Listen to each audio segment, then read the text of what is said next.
In this video, I will show you how to join Skillshare as a teacher. So if you want to start making money selling courses on Skillshare, then what you want to do is just go to the normal Skillshare.com website, and from their regular homepage, you want to scroll all the way to the bottom. And there you will find this. So you have this section that says teaching.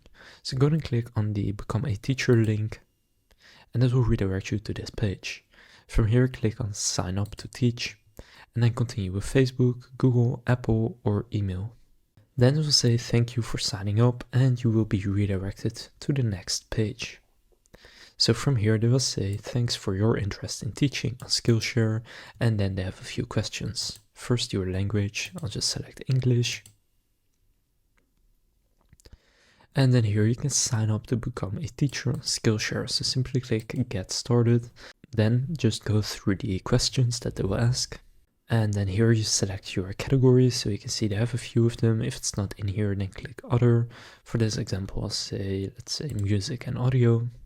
And then after going through those steps, you will see thank you for signing up to teach on Skillshare. Now click on Teacher Help Center. Now you will see please check your email for the next steps in your application. If approved, follow the link in the email to gain access to the Teacher Hub and start setting up your content on Skillshare. So you can now see I have got this email. Congrats, you are ready to teach on Skillshare. So from there, head to skillshare.com/teach, and you can then just follow the steps that they give you. So here you can now see I'm in the Teacher Hub, and I can now create a class and start using it. So that's how to join Skillshare as a teacher. If this video was helpful, please consider leaving a like and subscribing to my channel. With that being said, I will see you in the next video.